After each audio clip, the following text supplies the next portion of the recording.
পূব মিলননগৰ নামঘৰসমূহ ভক্তবৃন্দই ৰূপালী জয়ন্তী অনুষ্ঠান আয়োজন কৰিছে। বিভিন্ন উন্নয়নমূলক কাম কাজৰ বাহিৰেও আমাৰ গোটেই জিলাখনৰ হৈ আমাৰ অতি গৌৰৱৰ কথা যে আমাৰ অসম সাহিত্য সভাই ডক্টৰ ভীম বৰুৱা ছাৰক আমাৰ সাহিত্যাচাৰ্য উপাধিৰে অলংকৃত কৰিছে। আমি অতিশয় আনন্দিত হৈছোঁ আৰু আটাইতকৈ ডাঙৰ কথা হ'ল তেখেত আমাৰ নামঘৰৰে এজন সদস্য। সেইকাৰণে গোটেই ডিব্ৰুগড় জিলাৰ হৈ আমি গোটেই ডিব্ৰুগড়বাসী হৈ তেখেতক আমি সম্বৰ্ধনা জনোৱা আমি মনস্থ কৰিছোঁ। আমি নিজকে গৌৰৱ অনুভৱ কৰিছোঁ।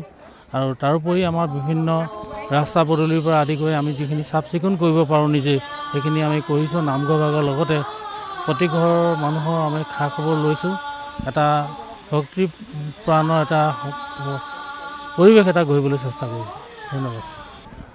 এই সংক্ৰান্তত মই আমাৰ ৰূপালী জয়ন্তীৰ বিষয়ে থুলমূলকৈ আপোনালোকক ক'ব বিচাৰিছোঁ। আমাৰ পূব মিলননগৰ বৰনামঘৰ জনাৰ আসনবাহী স্থাপন কৰা হৈছিলে 1999 চনৰ অক্টোবৰ মাহত। সেই সূত্ৰে 2024 চনৰ অক্টোবৰ মাহত আমাৰ 25 বছৰ পৰিপূৰ্ণ হ'ল। সেই তেতিয়াৰ পৰাই আমি বৰ্ষজোৰা কাৰ্যসূচীৰে আমি এই ৰূপালী জয়ন্তীটো পালন কৰিবলৈ মনস্থ কৰিছোঁ। তাৰে আমি 6টা কাৰ্যসূচী লৈছিলোঁ। এটা হৈছে উদ্বোধনী অনুষ্ঠান, আৰু 2 নম্বৰটো হৈছে আমি ভাগৱত ব্যাখ্যা অনুষ্ঠান, আৰু 3 নম্বৰ হৈছে চিত্ৰাংকন প্ৰতিযোগিতা আৰু খেল ধেমালি, আৰু চতুৰ্থতে আজি আমি অনুষ্ঠিত কৰিছোঁ মহিলা দিহানাম প্ৰতিযোগিতা জিলা ভিত্তিত, আৰু পঞ্চমতে আছে আমাৰ ধৰ্ম আলোচনা সভা এখন আছে, আৰু ষষ্ঠতে আছে সামৰণি অনুষ্ঠান। সামৰণি অনুষ্ঠানত আমি 3 দিনীয়াকৈ পাতিম। 3 দিনীয়াৰ ভিতৰত প্ৰথম দিনাখন আমাৰ আছে ভাগৱত ভ্ৰমণ, নাম প্ৰসংগ, দিহানাম ইত্যাদি, আৰু দ্বিতীয় দিনাখন আছে আমাৰ মুকলি সভা, আৰু তৃতীয় দিনাখন আমাৰ হ'ব ভাওনা দি আমি ৰূপালী জয়ন্তী আমাৰ মহোৎসৱটো সামৰণি মাৰিম বুলি ভাবিছোঁ। আৰু এটা আপোনালোকক এই সংক্ৰান্ততে কৈ থওঁ, আমাৰ নামঘৰ জনাৰ সদস্য শ্ৰীযুত ভীম বৰুৱা তেখেতে এতিয়া সাহিত্যাচাৰ্য উপাধি লাভ কৰিছে। সেই সূত্ৰে তেওঁলোককো আমি সম্বৰ্ধনা অনুষ্ঠান এটা পাতিছোঁ।